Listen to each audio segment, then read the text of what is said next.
நம் கர்த்தராகிய இயேசு கிறிஸ்து நம்முடைய துக்கங்களை, நம்முடைய நோய்களை, நம்முடைய பாவங்களை கல்வாரி சிலுவையில நமக்காய் சுமந்து தீர்த்தார்.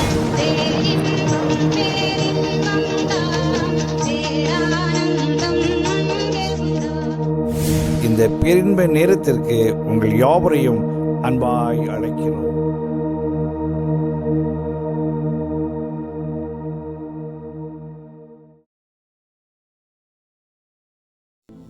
ஆண்டவருடைய நாமத்துக்கு மகிமை உண்டாவதாக. இந்த நாள் ஞானத்துக்காக வாசியுங்கள். எஸ்தருடைய புத்தகம் 9வது அதிகாரத்துல 1வது வசனத்துல அந்த நிறைவு வாக்கியங்கள் படியாய் நம்முடைய அனைவருடைய காரியங்களும் மாறுதலாய் முடிவதாக. ஆமென் சொல்லுங்க. மாறுதல் என்பது உலகம் மிகவும் விரும்புகிற ஒரு காரியம், நாமும் விரும்புகிற காரியம். நம்முடைய வாழ்க்கை இஸ் ஈக்குவல்ட்டுன்னு போட்டிங்கன்னா, வாழ்க்கை இன்னொரு வார்த்தையினால் அது சமன்படுத்தப்படும் என்றால் அதுக்கு எக்ஸாக்டான வார்த்தை உலகத்தினுடைய நாட்களிலே மாறுதல். நம்முடைய வாழ்க்கையில் பிறந்ததிலிருந்து நிறைவு வரை அநேக மாற்றங்களை சந்திக்கிறோம். நம்முடைய வளர்ச்சியில், நம்முடைய சூழ்நிலையில், நம்முடைய ஆசீர்வாதங்களில், நம்முடைய எண்ணங்களில், நம்முடைய சிந்தனைகளில் அநேக மாறுதல்களை சந்திக்கிறோம். மாறுதல்கள் இல்லை என்றால் வாழ்க்கை என்பது கேள்விக்குறியாய் மாறிவிடும். அப்போ வேதம் இதைத்தான் போதிக்கிறது, காரியம் மாறுதலாய் முடிந்தது. எல்லாரும் இதில் காரியத்தை கொஞ்சம் அப்படியே விட்டுட்டு அதில் நம்ம பேரை போட்டு பாருங்க, மிகப்பெரிய மாறுதல் நமக்குள்ளே உண்டாகும். இந்த காலை பொழுதுல உங்களுடைய பேர், என் பேர், நம்முடைய ஊழியங்கள் போட்டுட்டு அந்த வசனத்தினுடைய அடிப்படையில் சொல்லுங்க, நான் மாறுதலாய் முடிவேன். அல்ல ஆமென் சொல்லுங்க. நாங்கள் விரும்புகிற காரியங்கள் எப்படி முடியும்? மாறுதலாய் முடியும். இந்த நாளையிலே உங்க பேரை போட்டு சொல்லுங்க, நாங்கள் மாறுதலாய் ஆசீர்வாதமாய் மாறுவோம். என்ன மாறுதல்? எல்லாத்துக்குமே தெரியும், எதிர்காலத்தை கணிக்கிறது உலகம். உலகம் சாதாப்பட்ட உலகம் கிடையாது. நானும் நீங்களும் பார்க்கிற உலகம் என்பது இந்த உலகம் என்பது அல்ல. நம்முடைய எண்ணங்களையும் தாண்டி இன்னும் வருகிற நாட்கள், தங்களுடைய வாழ்க்கை எதிர்கொள்ள போகும் நாட்கள், இந்த நாம் செய்கிற காரியங்கள் இனி ஒரு நாட்களில் என்னவாய் மாறும், எப்படியாய் முடியும், இது முடியும் காலங்கள் எப்படி இருக்கும் என்று கணிக்கிறது. அப்போ மாறுதலை இந்த உலகம் என்ன செய்கிறது? எதிர்பார்க்கிறது. அப்போ உலகம் எதிர்பார்க்கிற பொழுது ஆண்டவரும் அதை ஸ்ட்ரெஸ் பண்ணி சொல்றாரு, காரியம் மாறுதலாய் முடியும். வேதாகமத்தில் அநேக காரியங்களை குறித்து தியானிக்கின்ற பொழுது சில காரியங்கள் மனிதர்கள் கணித்தபடி மாறுதலாய் முடிந்திருக்கிறது. சில காரியங்கள் ஆண்டவர் கணித்தபடி மாறுதலாய் முடிந்திருக்கிறது. ஆமென் சொல்லுங்க. இந்த காலை வேளையில காரியங்கள் எப்படி மாறுதலாய் முடியும் என்பதை குறித்து தியானிக்கும் பொழுது மிக முக்கியமான காரியமாய் எதை சொல்ல வேண்டும் என்றால், வாசியுங்கள். பழைய ஏற்பாட்டில் அந்த ஆபிரகாமும் லோத்துவும் ஆண்டவர் சொன்ன வார்த்தைக்கு கீழ்ப்படிந்து தங்களுடைய சொந்த தேசத்தையும் இனத்தையும் விட்டு என்ன பண்றாங்க? கானான் தேசம், ஆண்டவர் காண்பித்த தேசத்துக்கு அவர்கள் கடந்து வருகிறார்கள். அப்படிப்பட்ட சூழ்நிலையில ஆபிரகாமுக்கு குழந்தை இல்லாமல் இருந்தது. ஆண்டவர் ஆபிரகாமுக்கு அநேக வாக்குத்தத்தங்களை கொடுக்கிறார். அந்த நாட்களிலே ஆபிரகாமும் லோத்தும் ஒன்னா இருக்கிறாங்க. அந்த வேளையிலே அவர்களால அந்த இடத்தில் ஒன்றாய் இருக்க முடியாத ஒரு சூழ்நிலை வந்தது. ஏன்னா அவர்களுக்கு அந்த அளவுக்கு ஆடு மாடுகள், சம்பத்துக்கள் அதிகமாக இருந்தது.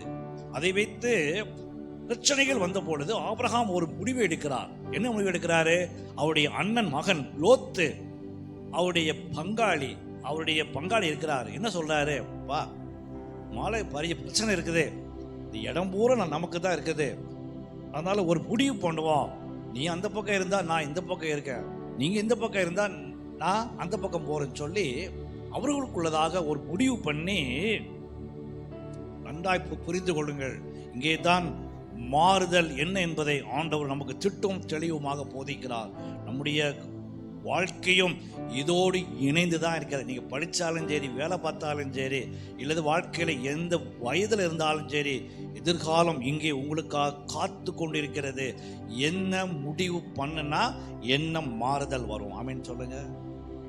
உங்களுடைய பொருளாதாரம் இதை சார்ந்து தான் இருக்கிறது. பார்த்தா அதில் ஒன்றும் இல்லாத மாதிரி தெரியும், ஆனால் இதில் அநேக ரகசியங்களை ஆண்டவர் மறைத்து வைத்திருக்கிறார். ஆபிரகாம் அந்த பிரச்சனைக்கு மிகப்பெரிய தீர்வை காண்கிறார். மிகப்பெரிய பிரச்சனை வருது, ஆனா நீயா பா தம்பி லோத்து, நான் இருந்துக்கிறேன், நீ எந்த பக்கம் முடிவு பண்றியோ நான் அதுக்கு மாறா போயிருந்தேன் அப்படிங்கிறாரு. ஆபிரகாம் ஆண்டவருடைய வார்த்தைக்காக காத்திருந்தார். லோத்து என்ன பண்றார் பாருங்க. இந்த நேரத்தை அவர் சரியாக எதிர்பார்த்திருந்திருப்பார் நான் நினைக்கிறேன். இட் மேபி இருக்கலாம், இல்லாமல் இருக்கலாம். ஆபிரகாம் இந்த வார்த்தையை சொன்ன உடனே லோத்து அப்படியே சுத்தி பார்க்கிறாரு. ஏற்ற சமயம் வாய்த்தது, எதிர்காலம் நமக்கு காத்திருக்கிறதுன்னு சொல்லி கண்களை ஏறெடுத்து பார்க்கிறார். யோர்தான் பக்கத்தில் உள்ள இருந்த இடம். வாசியுங்கள், ஆதியாகமம் 13:10. சத்தமாய் வாசியுங்கள், வேகமாய், தயவு செய்து எனக்கு ஒத்துழைப்பு கொடுங்க. அப்பொழுது லோத்து தன் கண்களை ஏறெடுத்து பார்த்து யோர்தான் நதிக்கு அருகான சமபூமி முழுவதும் நீர்வளம் பொருந்தினதா இருக்க கண்டான். கர்த்தர் சோதோமையும் கொமோராவையும் அழிக்கும் முன்னே சோவாருக்கு போகும் வழி மட்டும் அது கர்த்தருடைய தோட்டத்தை போலவும் எகிப்து தேசத்தை போலவும் இருந்தது. அல்லேலூயா. லோத்து கண்களை ஏறெடுத்து பார்க்கிறாரு. அந்த இடம் எப்படி இருக்கு? செழிப்பு, கர்த்தருடைய தோட்டம் போல அவ்வளவு அழகா இருக்கிறது. அவர் முடிவு பண்ணினார், நான் இதுக்கு தான் என்ன செஞ்சிருந்தேன், காத்து இருந்தேன். லோத்து பார்த்து காத்து என்ன சொல்றாரு, நான் இதுக்கு தான் காத்து இருந்தேன். அருமையான என்னுடைய தெரிந்தெடுப்பு, நான் செலக்ட் பண்ண போறேன்னு சொல்லி அந்த இடத்தை பார்க்கிறாரு. லோத்து எதை பார்த்தார்? செழிப்பை பார்த்தார், உலகத்தை பார்த்தார். அவன் கண்களுக்கு அதுதான் தெரிந்தது. ஆட்டுமா தன்னுடைய தேவைகளுக்கு சரியான ஒரு இடமாக பார்த்தார். என்னுடைய ஆடு மாடுகளுக்கு அது செழிப்பு மிக அவசியம். நான் போயிட்டா நல்லா இருப்பேன். என் இன்னொரு 10 ஆண்டு கழித்து, 15 ஆண்டு கழித்து, 20 ஆண்டு கழித்து நான் அவ்வளவு செழிப்பாக இருப்பேன். ஏன்னா நான் தெரிந்து எடுத்த இடம் செழிப்பு என்று சொல்லி உலகத்தை பார்த்தார், மாம்சத்தை பார்த்தார், தன்னுடைய சொந்த எண்ணங்களை பார்த்தார். அதனால தான் வசனம் இப்படியாக சொல்லும் நம்முடைய நீதிமொழிகளில், உன்னுடைய சுய புத்தியின் மேல சாராதே, கர்த்தர் மேல நம்பிக்கை ஆயிரு. எல்லாரும் சொல்லுங்க, என்னுடைய சுய புத்தியின் மேல என்ன செய்ய மாட்டோம், சாய மாட்டோம். காரியம் ஆசீர்வாதம் மாறுதலை சந்திக்க வேண்டும் என்றால், எனக்கு அன்பான சகோதரனே சகோதரியே, ஆண்டவரால் ஆசீர்வதிக்கப்பட்டவர்களே, ஆண்டவரால் அபிஷேகிக்கப்பட்டவர்களே, ஆண்டவரால் கொடுத்து வைத்தவர்களே, அதிகமாக என்னுடைய சகோதர விசுவாச பெருமக்களே, நம்முடைய வாழ்க்கையில மிக முக்கியமான காலகட்டங்கள் இதுதான் அதுதான் கிடையாது. எப்பொழுதெல்லாம் எதிர்காலத்தை நீங்கள் கணிக்கிறீர்களோ அது எல்லாம் முக்கியமான காலகட்டங்கள். அந்த வேளை ஆபிரகாமுக்கும் லோத்துக்கும் வந்தது. லோத்து ஒன்றை தெரிந்தெடுத்தார்.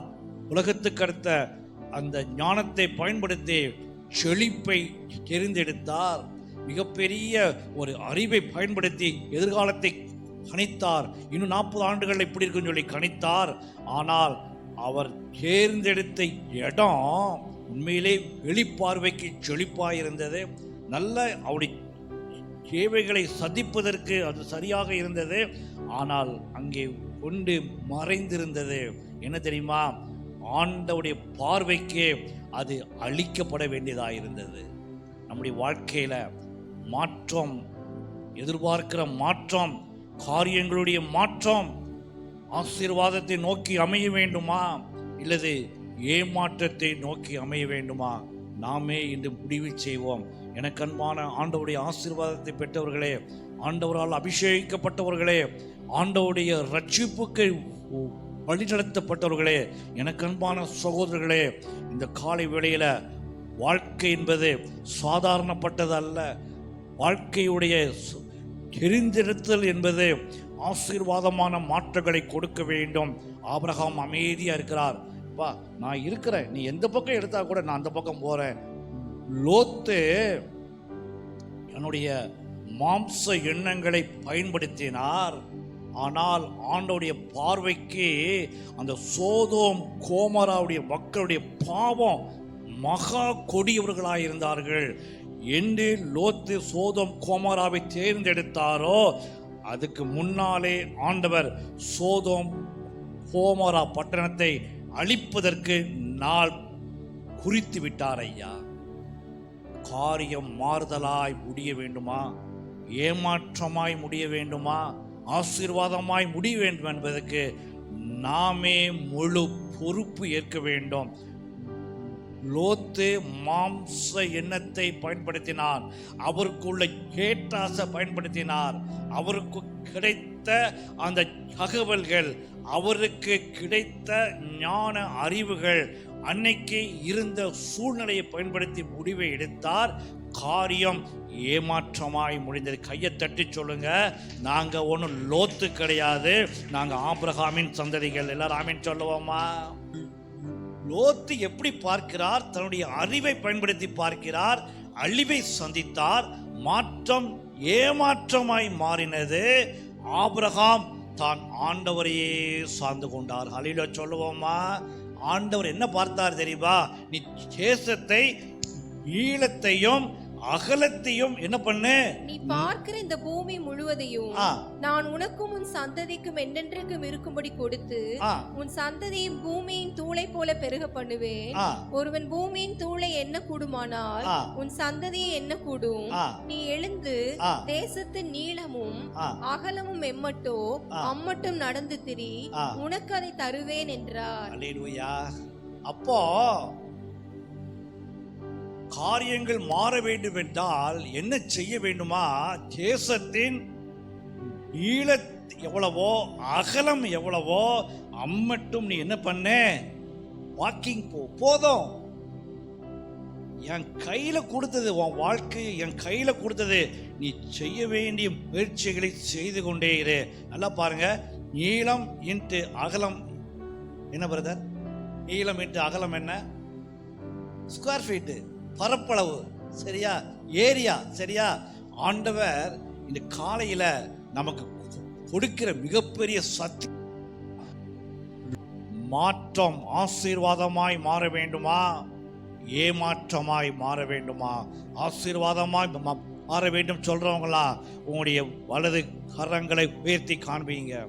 ஆண்டவரே, எல்லாரும் சொல்லுங்க, லோத்த மாதிரி நான் இருக்க மாட்டேன் ஆண்டவரே. வாயை திறந்து சொல்லுங்க, உலகத்தை பார்க்க மாட்டேன், என்னுடைய அறிவை உபயோகிக்க மாட்டேன், ஆபிரகாம மாதிரி உண்மையே நாங்கள் சார்ந்திருப்பேன் ஆண்டவரே. ஆமீன் சொல்லுவோமா? எனக்கு அன்பான சகோதரனே, சகோதரியே, எந்த மாற்றங்களை குறித்து இப்போ நீங்கள் கணக்கு போட்டுக்கொண்டிருக்கீங்க? என் வாழ்க்கை எப்படி இருக்கும், இன்னும் 5 வருஷத்தில் எப்படி இருக்கும், எனக்கு இவ்வளோ பணம் வரும், நான் இதெல்லாம் இப்படி செய்வேன், இன்னும் 5 வருஷத்தில், இன்னும் 10 வருஷத்தில் நான் பிள்ளைகள் காரியங்கள், எங்களுடைய குடும்ப காரியங்கள் இப்படியெல்லாம் மாறும், இதெல்லாம் எனக்கு சாதகமாக வரும், இப்படியெல்லாம் போகும்னு சொல்கிறீங்களா? ஒன்றை நீங்கள் முடிவு பண்ணுங்க, சுய புத்தியின் மேலே சாயாதீர்கள். உங்களுடைய முழு காரியங்களையும் ஆபிரகாம் மாதிரி ஆண்டவருக்கு ஒப்பு கொடுங்க. உங்களுடைய எண்ணங்களிலே, சிந்தையில, விசுவாச அறிக்கையில நீளத்தையும் அகலத்தையும் அளந்து நடந்து உங்களை யோசித்து பண்ணினீங்கன்னா ஒன்று வரும். பரப்பளவை ஆண்டவர் உங்களுக்கு ஆசீர்வாதமாய் கொடுப்பாராக. கையை தட்டி சொல்லுங்க, நாங்கள் எல்லாம் ஆபிரகாமுடைய சந்ததிகள். காரியங்கள் மாறுதலாய் முடிந்தது. அடுத்தது தியானிப்போம், வாசியுங்கள். மத்தேயு எழுதின சுவிசேஷம் 27வது அதிகாரத்தில் 26. இங்க சிலுவையிலே நடந்த அனைத்து சம்பவங்களும் நமக்கு சாதகமாய் மாறினதையா? எத்தனை பேர் ஆமேன் சொல்றீங்க? ஏசாயா 53வது அதிகாரத்தில் நீங்க வாசிங்க. அவர் நம்முடைய பாவங்களை எல்லாம் சிலுவையில் என்ன பண்ணாரா? சுமந்தார். அவங்க நினைச்சாங்க இந்த இயேசுவை சிலுவையிலே அடித்து கொலை செஞ்சு அவர் ஒன்றும் இல்லாமல் ஆக்கிடணும், அந்த சாப்டரை க்ளோஸ் பண்ணணும் அவங்க நினைச்சாங்க. ஆனால் பரலோகம் ஒன்றை செய்தது, காரியங்கள் மாறுதலாய் முடிந்தது. எல்லாரும் ஆமென் சொல்லுங்க. அவர் மேல வைத்த முள்முடி சாபத்தின் மேல வைத்த முள்முடியாய் மாறினது, சாத்தானின் மேல வைத்த முள்முடியாய் மாறினது. அவர் உடனே சொன்னார், என் தேவனே என் தேவனே ஏன் என்னை கைவிட்டீர், ஏலி ஏலி ஷபத்தானி என்று சத்தமாய் அவர் கூப்பிட்டு தன்னுடைய ஜீவனை விட்ட உடனே என்ன ஆயிட்டு, தேவாலயத்துடைய இறைச்சியிலை ரெண்டாய் கிழிந்து நமக்காக மிகப்பெரிய ரட்சிப்பு உண்டானதைய கையை தட்டி சொல்லுவோமா? காரியங்கள் இப்படியாக எனக்காக மாறுதலாய் முடிந்தது. அவர் அலறுகிறார், துடிக்கிறார். அவர் அந்த இரத்த வெள்ளத்திலே சொன்ன ஒவ்வொரு வார்த்தைகளும், குறிப்பாக அந்த 7 வார்த்தைகளை தியானிக்கிறோமே, அனைத்தும் நமக்கு சாதகமாய் முடிந்தது. கையை தட்டி சொல்லுங்க. காரியங்கள் எப்படி முடிந்ததா? மாறுதலாய் முடிந்தது. நல்ல யோசித்து பாருங்க. நிச்சயம் அவங்க நினைச்சாங்க எருசலேமோட இது முடிஞ்சது ஐயா, இந்த கொல்கதா மலையோட இந்த மண்ணோட மண்ண அந்த மனுஷன் போயிடுவான். ஆலயத்து முன்னால என்ன சொன்னார் இவரு, இந்த ஆலயத்தை இடித்து போடுங்கள், 3வது நாளிலே நான் இதை என்ன பண்ணுவேன், எல்லாத்தையும் ரட்சித்தாரே. இப்போ உன் நிலைமை என்ன, சிலுவையில கத்தி கொண்டிருக்கிறாயே, இறங்கி வா, நீ தேவ குமாரனானால் முதலாவது உன்னை ரட்சித்துக்கொள், அப்புறம் பார்க்கலாம். சவால் மேல சவால் விடுறாங்க. தூதருக்கு ராஜான்னு சொன்னியே, கழுத மேல ஏறி வந்திய, சிலுவையில இருக்கிய, இப்போ இறங்கி வா, ஒந்தி கொண்டியா பார்ப்போம்.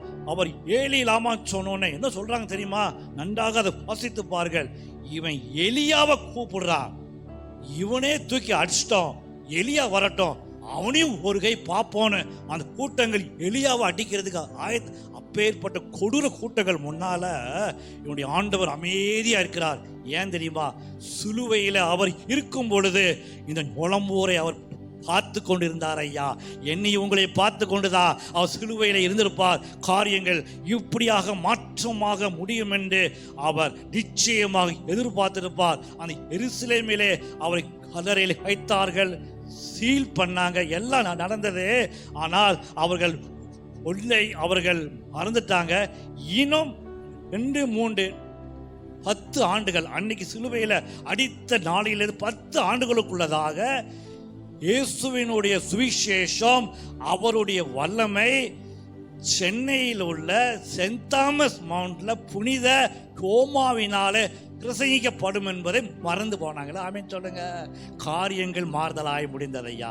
அந்த ஊர்ல தான் நானும் நீங்களும் இருக்கோம். நிச்சயமா அந்த சிலுவையை ஆசீர்வாதமாய் மாற்றின ஆண்டவர் என்னையும் உங்களையும் மாற்றுவாரா மாட்டாரா? எத்தனை பேர் ஆமென் சொல்றீங்க? முதலாவது நாம் எடுக்கிற தீர்மானங்கள் வாழ்க்கையில மிக முக்கியம். ஆபிரகாமா இருக்க போறீங்களா, லோத்துவா இருக்க போறீங்களா? நல்ல முடிவு பண்ணிட்டு இதை விட்டு கடந்து போங்க. காரியங்கள் ஆசீர்வாதம் மாற்றமாய் முடிய வேண்டுமா, ஏமாற்றமாய் முடிய வேண்டுமா? அடுத்ததாக, உலகம் ஒரு மாற்றத்தை நினைத்து உங்களுக்கு செய்தால் நீங்க சோர்ந்து போகவே போகாதீங்க. எனக்காக உங்களுக்காக சிலுவையில் அடிக்கப்பட்ட இயேசுவை நோக்கி பாருங்கள். உலகம் அவரை அழிக்க நினைத்தது, ஆனால் ஆண்டவருடைய சித்தத்தின்படியாக அவர் நம்மை ஆசீர்வதித்தார். ஐயா, ஆமென் சொல்லுங்க. காரியங்கள் மாற்றமாய் முடிய வேண்டுமா? நல்ல தீர்மானத்தோடு இதை விட்டு கடந்து செல்வோம். நிச்சயமாய் ஏமாற்றமாய் அல்ல, மாற்றமாய் அடுத்த வாரத்தில் சந்திப்பேன். ஆமென் சொல்லுங்க. கையை தட்டி ஆமென் சொல்லுங்க. எல்லாம் சந்தோஷமாய், எல்லாம் சமாதானமாய், எல்லாரும் சமாதானமாய் சந்தோஷமாய் சொல்லுவோமாக. ஒரே ஒரு சின்ன சஜஷன், அதை நீங்கள் அறிவுரையாக ஏற்றுக்கொள்ளலாம், இல்லை ஒரு பாஸ்டர்கள் முறையில் ஆலோசனையை ஏற்றுக்கொள்ளுங்க. உங்களுடைய எந்த காரியமாக இருந்தாலும், சொத்து பிரிக்கிறது, இல்லை திருமண காரியங்கள், படிப்பு, எந்த காரியமாக இருந்தாலும் உலகத்தோடு ஆலோசனை பண்ணாம நமக்காக எழுதப்பட்ட வேதாகமத்தில் நம்ம அதை குறித்து என்ன சொல்லியிருக்குன்னு சொல்லி வாசித்து செபித்து நன்றாய் முடிவு பண்ணுங்க. ஆபிரகாமா இருப்பீங்களாமே சொல்லுவோமா?